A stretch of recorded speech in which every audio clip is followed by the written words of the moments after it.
Hi there folks, I'm Gene of RPG. Welcome back to more Valkyrie Profile. Last time we recruited 2 more Enherjiar. We also got some optional, I guess, treasure. I'd call them more so goodies. And, well, this time we're actually going to get back into dungeon crawling. So, because we can't send Ongrim to Valhalla, we're going to go ahead and bring Lolan in, even though Lolan's terrible. While we're here, though, on this menu, I should bring up the EXP Orb. The EXP Orb is where all our event EXP gets stored, as you can see in the top left there. And you can choose to distribute it however you want, up to how much you have in order to gain levels. This is pretty nifty, but I don't actually recommend... Well, I shouldn't say that. You can... you can go ahead and use your EXP Orb, your event EXP, but I want to save it up to make something later in the game a little bit less of a pain in the butt. So, yeah, we're just going to leave it as it is, but I figured I'd go ahead and mention it because you may want to spend your event EXP as you get it. The other thing we need to take note of is Lolan doesn't have a weapon or a helmet, and Belinus doesn't have a weapon. However, we do have the Dragon Slayer, but that weapon breaks. You do not want to just run around with that equipped. We also had the Jeweled Blade Grimst. I think I'm saying that right, which is actually a terrible weapon, believe it or not, but it's really important. For reasons I'll describe in Chapter 2. Well, I say important, but really useful for reasons I'll describe in Chapter 2.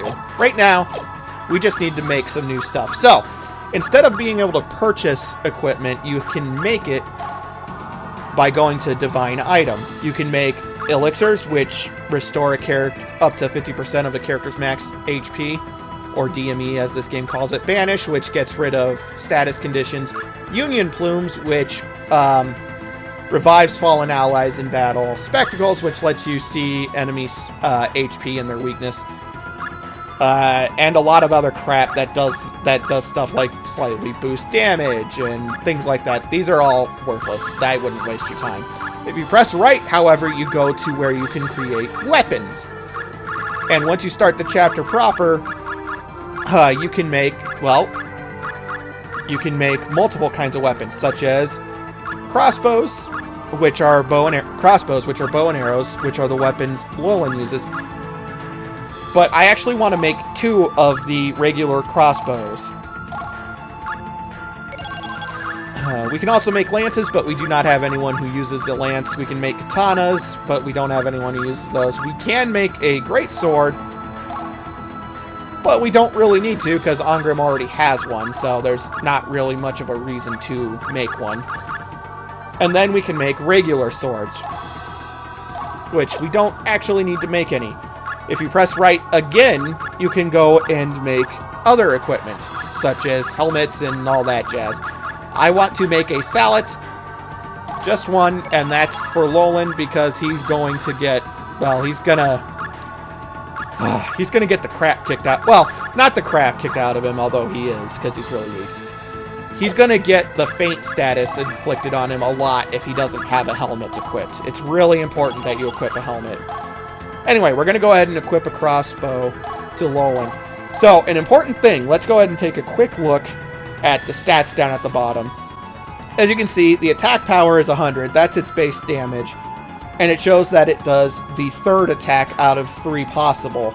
You can get weapons that'll let you do all 3 attacks. Some weapons will only let you do the first. Some will only let you do 1 or 2. 1 and 2, or 1 and 3, or 2 and 3. You get the idea. Those are the most important stats. The other ones on the right are attack trust and hit trust. Hit trust is your chance of actually hitting an enemy, and attack trust is your damage range, the possible damage range you can do. These stats, the hit trust doesn't matter much at all because I've never been in a situation where it just does. The attack trust isn't going to matter until late game. But those are the stats you need to look at. There's a little more to it than that. But for now, that's all we need to know. But I made 2 crossbows because Lenneth is a special character in that she uses swords, but she can also use bow and arrows. And while she is a very good swordsman, She is a phenomenal archer, the best archer in the game, in fact. And so I want her using a crossbow, and she's probably going to be using a bow and arrow throughout the whole game. Also, before we go any further, depending on which ending you're wanting to go for, you are going to either want to leave the Nibelung ring equipped or take it off of Lenneth. If you're going after the A ending, you're going to want to go ahead and take it off. And so that's what we're going to do. Because Lenneth is using the crossbow, we can go ahead and put the antler sword, which is just a basic sword, onto Belenus. You're going to want to do that instead of giving him the Grimrist, however you say this stupid sword's name, because this weapon's actually really bad under most circumstances. But you'll notice that to the right, it says lightning/death, and that's the thing that's important about it.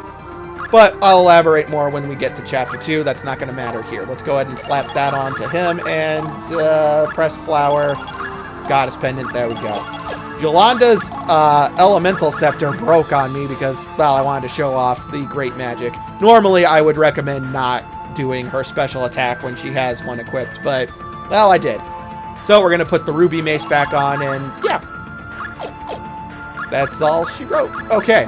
So with that, let's go ahead and go to the Solday Catacombs, I think they were. Right? Am I right? Yes. Travelers who settled here were greeted only by abandoned catacombs. They placed an ankh on the gate to calm the spirits of the dead, but it has since been removed, perhaps the work of the undead. Surely enemies lurk deep in the catacombs' bowels. Well, we better do something about that. Alright, so you're going to want to start out by going immediately to the right. And falling down into this giant bone pit, where there's a treasure bag. Which has a very important skill book, Attack Power. Okay, so Attack Power, as I said, is a skill book.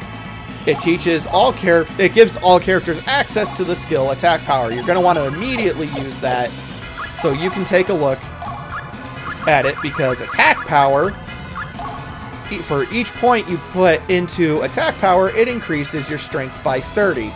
So just like that, 30, 60, 90, 120. We just increased Lenneth's Attack Power by 120. So now her attack stat is 244 instead of the, what was it, 100? 100 and some odd? It's a really important skill. And you're going to want to make sure you use it right away. The only characters who can't use them are mages, and that's because they don't use Attack Power. We have a new enemy here, though. Kinda. We kinda fought them at the end of the previous dungeon a couple parts ago, but... To my side, my noble Enherjiar. Yeah. Anyway, we have Dragon Servants.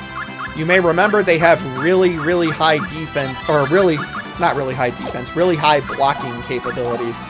So we're going to go ahead and use Firestorm to hit them all. If I had the Element Scepter, that'd be much more effective. But I don't. So something you can do with Lolin. I've already mentioned, Lolin is, or I mentioned last time at least, Lolin's terrible. He is tied with another character for the worst archer in the game. However, his third attack happens to ignore if an enemy is blocking or not. So if you use that to lead off, then you're able to chain attacks to hit. Unfortunately, I didn't capitalize on it because, well, I wanted to show it. Lenneth's third attack will basically guaranteed break through these enemies' guards, however, so that's nice. She also hits really hard, partially because I did Attack Power up. Lenneth is an amazing archer. She's a good swordsman. The best swordsman, actually, but she's also the best archer, and her capabilities as an archer far outweigh them as a swordsman. Anyway, we'll use Lolin's third attack, which does garbage for damage, but it ignores defense. Lolin himself, as an archer who has archer stats, is really weak. He's going to be getting beat up pretty bad. Lenneth is hurt pretty bad as well, so we're going to go ahead and use Heal.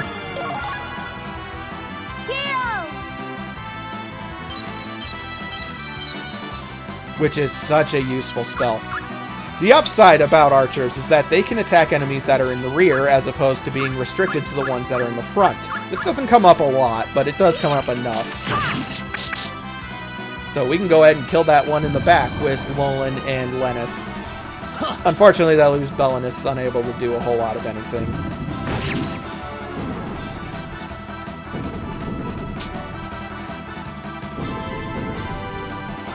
The only downside to heal is that it has a pretty lengthy charge time, or cooldown timer. I think it's charge time, but regardless, it's pretty lengthy, so you're probably gonna, if you, at this point in the game, if you use it, you're probably not gonna get to kick out another spell with her for a while. But hey, small price to pay. It keeps you alive. Unless that happens and you get all those fire crystals, because, well, the fight's over. But yeah, that probably would have done it. Anyway, you can only have 4 characters in battle, which means, because we can't send Ongrim to Valhalla, I've decided that we're going to have Lolan and Belenus with us, at least for the time being. Because, well, you got to get them ready to go to Valhalla. That's the name of the game. They have to fight in Ragnarok. Oh no! To my side, my noble Enherjiar. Alright, but another new enemy formation, though not exactly new enemies. Lesser vampires and a dragon servant. The dragon servant's going to be easy enough to kill. In fact, we can probably one-turn this. Oh, not quite. Well, no, actually, that's not true. It's almost dead. Which we now go to Jolanda and have her use Firestorm. Actually, I just remembered she doesn't have an Element Scepter, so it's not going to be one turn. It's going to be 2. But yeah, they're just the weak vampire zombie things that we fought in the first dungeon, mixed with the Dragon Guards.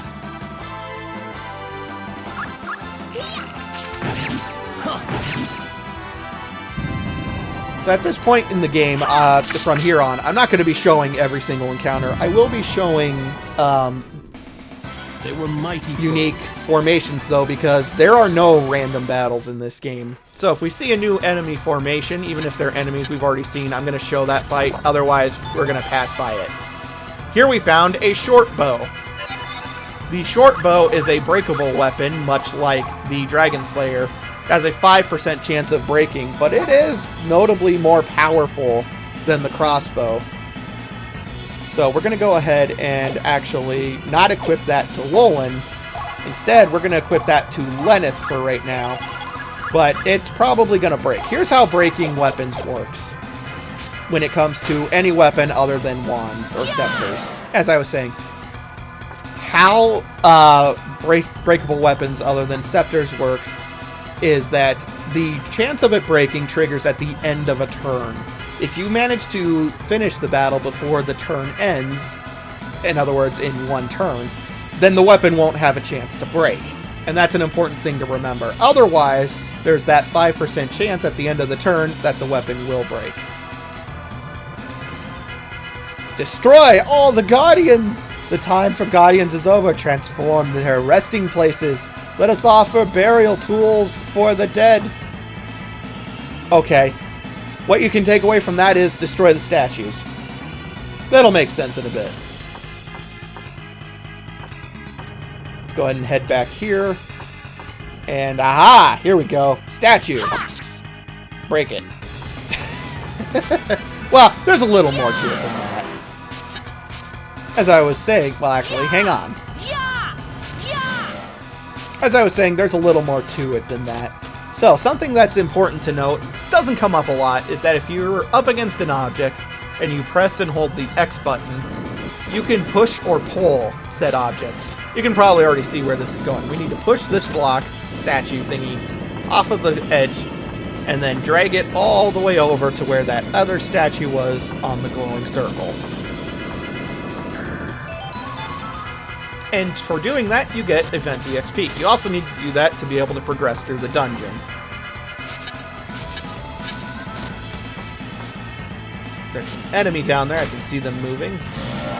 I did not swing the sword. To my side, my noble Enherjiar. Have at you. Alright, but here we go. I think this might be a new formation. We have Ghasts and a Lesser Vampire. However, part of the reason I wanted to show this is because I don't think we actually saw this. If you don't swing the sword, it's not a guarantee that the enemies are going to go first. There is a chance that you'll still get to go first, but you'll note that everybody's CT has one little blip, which means you can't use magic, and you won't be able to use special attacks. So, that's a bit of a fair trade-off, I guess. I don't know. It still kind of sucks, but... Then again, when you have the short bow and the attack power skill... Oh, no! Well, when you have the attack power skill, at least. As you guys saw, the short bow broke at the end of my turn. That's what that shattering effect was. And now Lenneth does not have the short bow anymore. It's broken and gone. They were mighty foes. So even though it says 5% chance, that doesn't seem accurate because breakable weapons, more often than not, will break. And, well, that's a big part of why you do not want to just go around carrying the Dragon Slayer sword, even though it's really powerful for this point in the game, because, well, you don't want it to break. It's important. So, don't equip it until, well, you'll know. You'll know when, don't worry. Anyway, we're going to go ahead and put the crossbow back on Lenneth. The short bow was nice while it lasted, but oh well. So you might see that little glowy fly thing circling around us. That is from the treasure search. I'm not sure if I ever explained that when we were in the dungeon last time.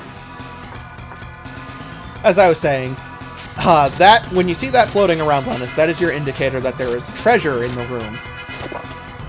Such as this. Once you get that treasure, or there is no more treasure, rather, then the little glowy orb will disappear. As I've said when we were in the previous dungeon, easily one of the most useful treasures in the game. Okay, so, let's talk about transmute real quick. In addition to just using items, you can also transmute them to get other items. We're not going to be doing this a ton yet, but as we go through the game, we're going to do it a lot. And I do mean a lot.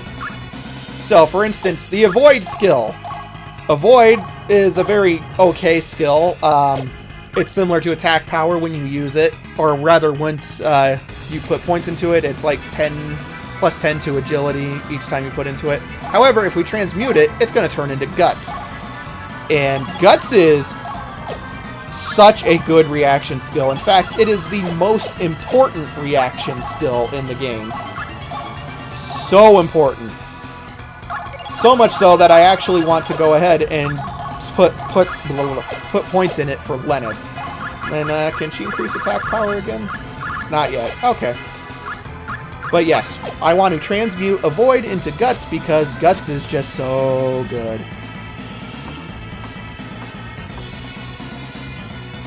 Alright, but nothing in here except for, well, the statues we gotta deal with. And I think maybe an enemy or two. Maybe.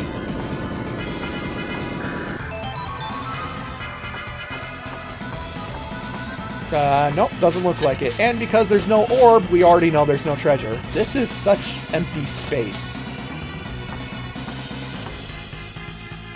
Okay, but come over here and slide. There we go.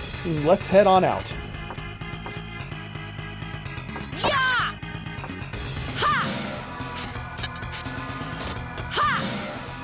Alright, but that takes care of the enemies in this room. We're actually almost done in this dungeon, believe it or not. It's a very short dungeon. Although it is the first chapter.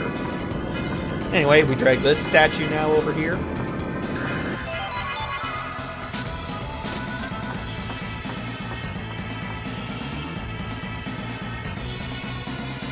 And let's see. Destroy that. Aha! Chest! And because it's a fancy chest, more than likely it is trapped. We got a Fire Lance Tome, which is... eh. I mean, it's... we have it. Jolanda already knows Fire Lance, and the truth... I think I mentioned this. The truth is, the fire spells are the weakest renditions of spells in the game, basically. So, we're probably not going to use it. Yeah! Alright.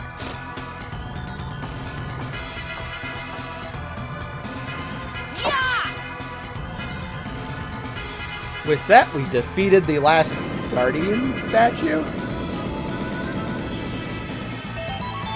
And we got even more event EXP. Again, we're going to stockpile that for later because it's just going to make something a lot less tedious, I guess is the best word. We found a broadsword there, which is a breakable sword. We'll get into that. Well, I've already talked about breakable things. An Eye of Heaven. We're not going to be using those too much either, come to think of it. From a battle, I got a longsword, which is another breakable sword. That is worse than the broadsword. But the broadsword has a 6% chance of breaking as opposed to 5. We'll go ahead and equip the broadsword to him for now, because, yeah, why not? I'm not going to be using breakable weapons all that much, to be perfectly honest. We'll get into spending capacity points later. For right now, let's keep moving. Alright. But there's a save point here, and in case I glossed over it, you can make items at save points. In case you need to make, like, emergency healing supplies or anything like that.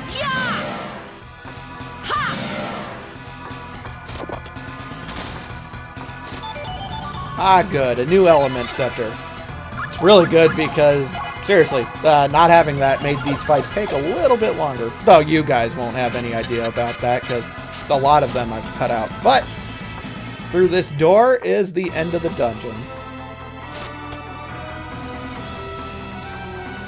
Villain, you dare disturb the sleep of the dead. It seems our behavior displeases you. Perhaps you should leave your job as goddess and become a grave tender. Silence, worm.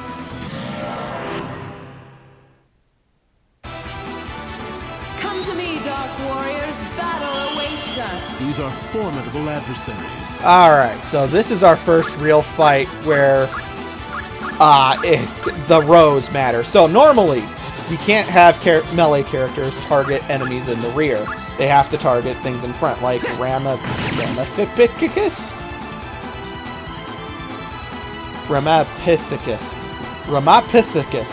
Okay, like the gorilla here.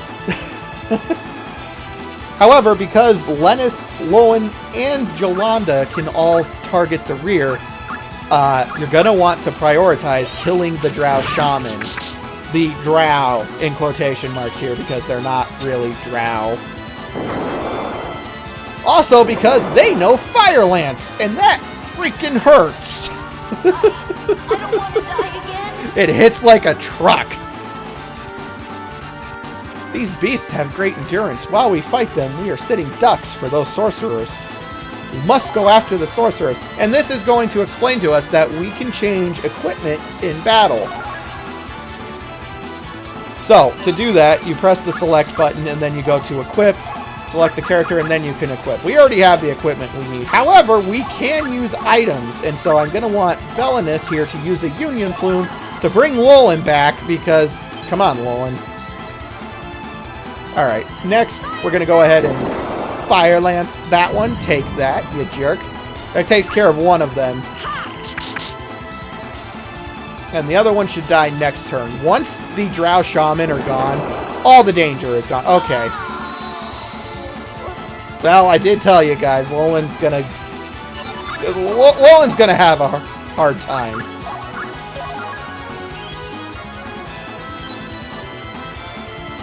But there we go, and... Ah, it's still alive, damn it. That's bad. Ooh, that's really bad. Haha! Guts! And that's what Guts does. The higher the level, the higher the chance of you enduring a fatal attack and staying alive with like 1 or 2 HP. It's so nice. Just such a good attack. Anyway, that takes care of the Drow Shaman, which just leaves the Gorilla.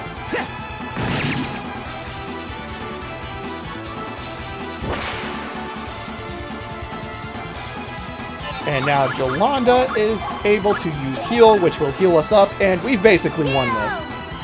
But yeah, the Drow Shaman, they hit like trucks for this point in the game, especially on hard mode. Yeah, it's just dangerous.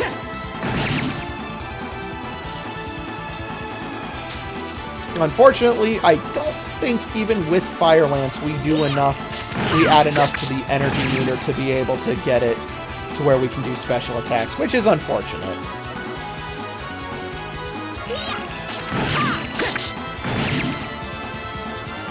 Granted, all that means is that the fight's going to take longer, but...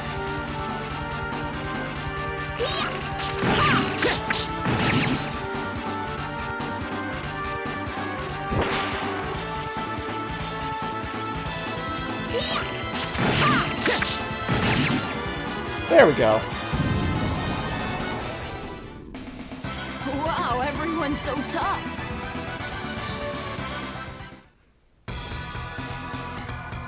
Alright, before we open those chests, up here, the game likes to do this a little bit. They like to hide treasure, like regular treasure chests, so you're going to want to make sure you look around. Magic power! This is just like the attack power skill, except for magic. You're going to want to use this right away as well. And we're going to go ahead and have Jolanda put points into that, because it's just going to help speed things up. Things that I'll get into here in just a little bit. And inside of this one is Frigid Damsel. Frigid Damsel is the first ice elemental spell. I don't think it's all that good myself, little inaccurate. But yeah, it's there.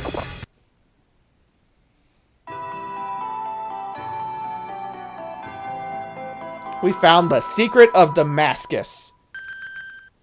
Alright, so this artifact is not very good. We're going to go ahead and send that up to Odin. The Crown of Felmar. This is also a very bad artifact, so we're going to send this one up to Odin as well.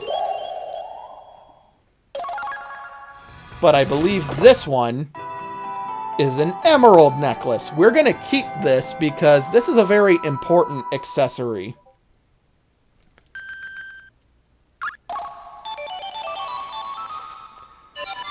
What the emerald necklace does is, when characters have it equipped and they level up, they gain an extra 100 to their capacity points. Capacity points being what they need to improve their traits, their skills, all that jazz. And that's great. That's a really good accessory. But with that, we've finished the dungeon. Unlike the previous dungeon, we can just climb this ladder to get out, which I very much appreciate. More dungeons need this kind of thing. But now I bet you guys are wondering, what do we do now that we've done that dungeon and you said to wait to do the Cave of Oblivion? Well, and this is one of the big drawbacks to Valkyrie Profile. It is at this point that you're probably going to be spending your time grinding your Enherjiar and getting them ready to transfer, which I'll cover later. Which I will cover later after, well, we cut to the normal difficulty of the game.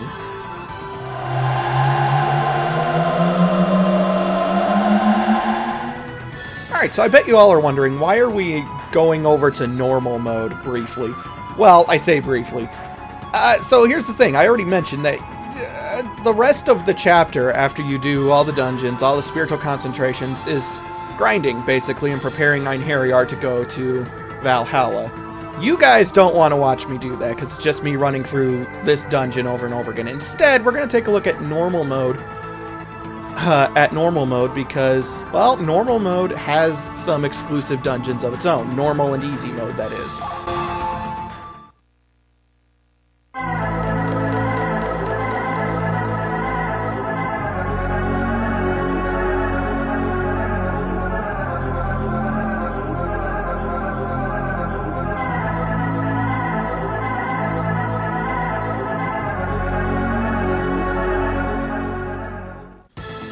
Such as the Forest of Woe. Now, hard mode has its own dungeons, its exclusive dungeons as well, but they're not until later in the game. For the first half of the game, normal and easy mode are the ones with the exclusive dungeons, such as the Forest of Woe. Snow rarely falls in Krelmonfrain, but recently it has been blanketed in terrible blizzards. The snowstorms are decimating the plant and animal life in the forest, and the stench of their decaying bodies permeates the air in this forest of death. Oh, that's lovely, right?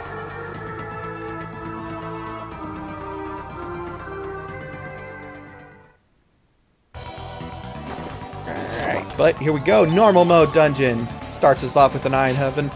Well, I say dungeon, but most of the normal mode exclusive areas are very straightforward.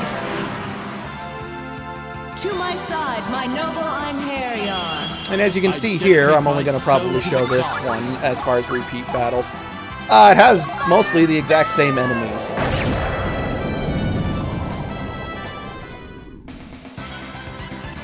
Well done, everyone! And so, because I don't plan on showing repeat enemies, or enemy formations, yeah, no reason to show them.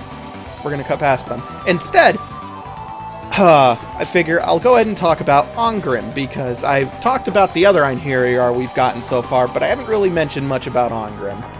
Ongrim is actually a really phenomenal character. He is the strongest of the three greatsword using characters in the game. His attacks are relatively easy to hit with. There's a chest here, I see it. Oh no, it explodes! His attacks are relatively easy to hit with, and yeah, he has a really good special attack. One of the best in the game, actually. Its only downside is that it has a ridiculous charge time. It has a ridiculous charge time of like 8 or something like that. And so you're in a prolonged fight that's like, let's say, 10 turns, which is really long in this game. You're only going to get to use it maybe twice. If you're playing normal mode, though, you come over to this part of the dungeon, in quotation marks, and you can find 2 element scepters back to back.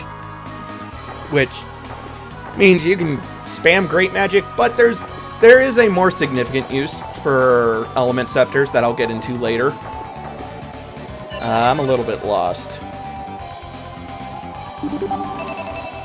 Yeah, we're actually almost done with the dungeon, though. It's a really short one. There is a reason that it's cut out of out of hard mode. Although I didn't see that there. I did not see that enemy there, and I guess that's the first instance of the game really doing that, hiding them behind the foreground. Anyway, I do understand why they took why these dungeons are not available in hard mode, because hard mode has its own exclusive dungeons later in the game. But I don't think it would have hurt very much to let these stay in here. I mean, like I said, we're almost done here. It's the exact same enemies that we've been fighting in the Solde Catacombs. But, I don't know. Maybe I don't know what I'm talking about. As for the Forest of Woe itself, I actually really like the aesthetic and the soundtrack. It's very eerie, but very calm. I like it.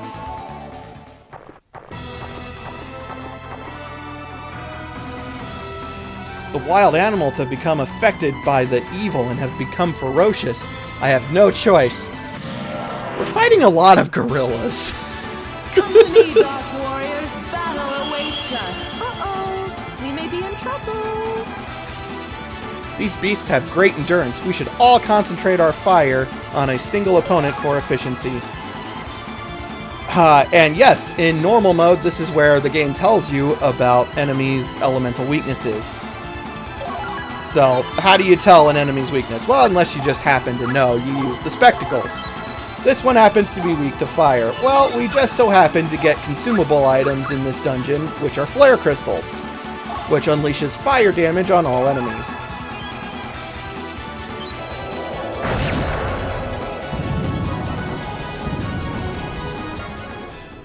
And there you go. No matter how many are defeated or killed.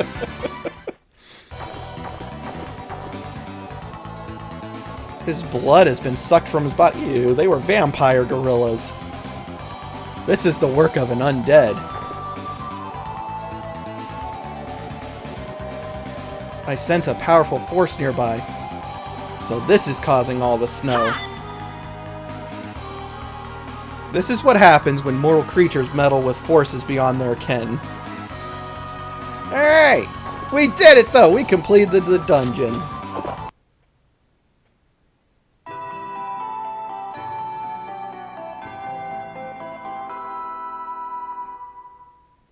And so we get to have a couple of artifacts that you can't get in hard mode. Well, normally.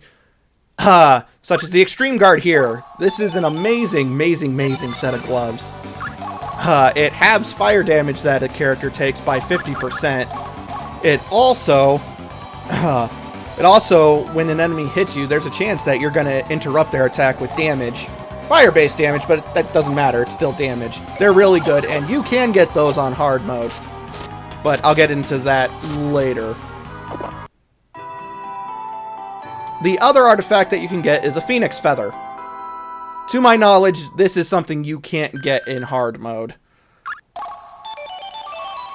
And the Phoenix Feather, if I remember right, is the same thing as the Angel Curio, which I think I told you guys what that did.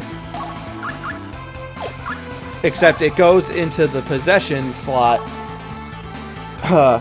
and it only has a 10% chance of breaking at the end of a turn, or rather when it happens, when its effects occur. So basically, if a character's down in battle, they will be brought back up immediately, and then when that happens, there's a 10% chance of that breaking.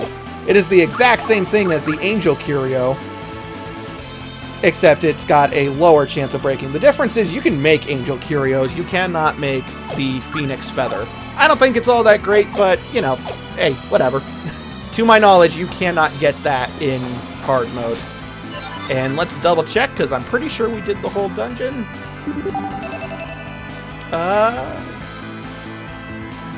Yeah, looks like we're done. All right. So we just got to run out. And yeah, that's the entirety of the dungeon. Less than 10 minutes. But like I said, there are exclusive normal mode dungeons for the first 5 chapters, I think. Something like that. Eventually they'll go away. But we're going to be seeing them all. I'm going to show off all the dungeons. And so, folks, let's go ahead and jump back to hard mode, where at this point I'm done with my Enherjiar preparation.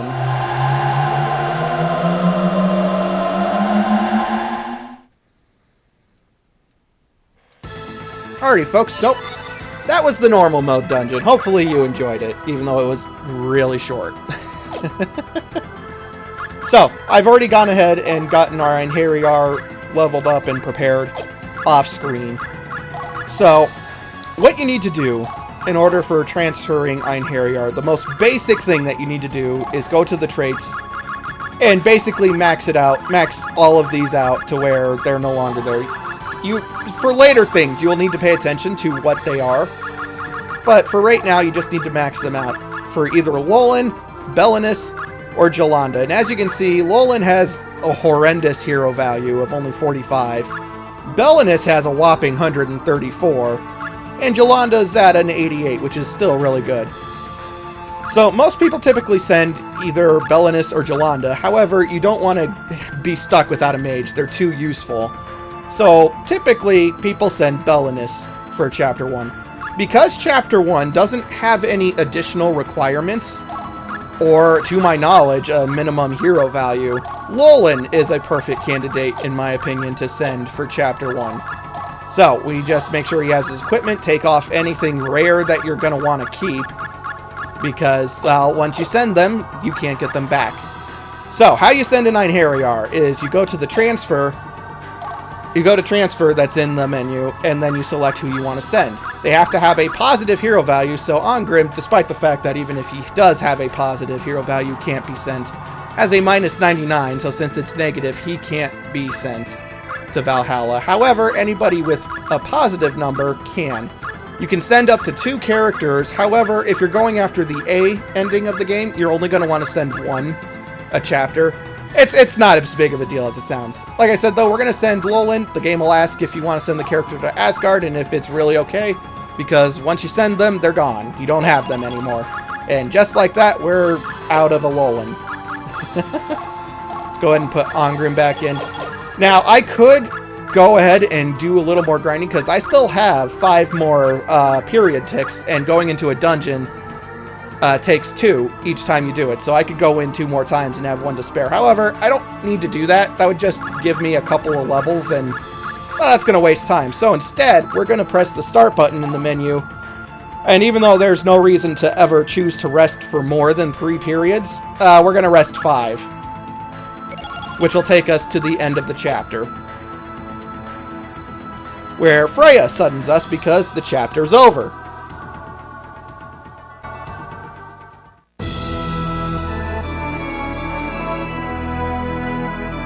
It has been a long time, Lenneth. Our current situation is as follows.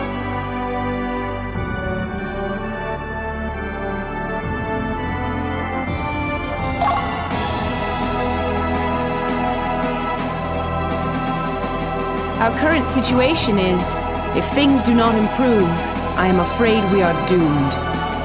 Well, that's unfortunate. Do you wish to know the status of our Enherjiar? So, at each of these sacred phases, you can select to see your Enherjiar that you've sent, and you can check how they are. So, we're going to go ahead and look at Lowland. I'm only doing this really one time. Because there was no required abilities or anything, we were able to send him no problem. He rescued animals, eliminated barbarians. Yeah, I'm sure he did. Destruction of enemy unit, exploits recognized. If you press the X button on one of these glowing exploits, I guess, you can get a little tiny cutscene where it just gives you text regarding what the character did in that particular event. Also, evidently, Asgard has rabbits.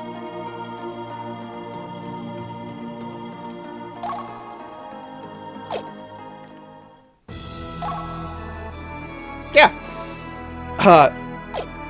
And that's really all there is to the sacred phase. I'm not going to be wasting my time showing the Enherjiar status in after you send them to Valhalla, because it's just a lot of fluff. It doesn't matter. Lenneth, about your performance. Send us warriors, brave and true. These are all the materialized points I can grant you at this time. So, depending on how well you do in the chapter and how effective the Enherjiar you sent was, you'll be rewarded materialized points. Materialized points are basically the currency. I think I may have mentioned that already, but they're what you use to make new equipment and items. The Lord Odin is pleased with you. He bids me give you these artifacts. You will also be given artifacts, which range from various things such as element scepters, magic tomes, skill tomes, and some artifact equipment. Lenneth, I have a request to make of you. We need more warriors. Send us a warrior with good battle skills. We need a warrior skilled in battle tactics. Send us someone with a good knowledge of artifacts. Alright, and so here is the big preparation? Well, the big gimmick when it comes to preparing Enherjiar. They need to have a minimum hero value of what they request, which I wouldn't worry about that. That's never a problem. A specific type of Enherjiar and skills. Skills that they request. So in this case, and it's always like this for Chapter 2, they want a warrior with at least 50 hero value, who's skilled at tactics, leadership, and identify. Very well. Good fortune. I expect mighty deeds. The thing is, you don't have to fulfill those requirements, but if you do, then, well, your evaluation goes up.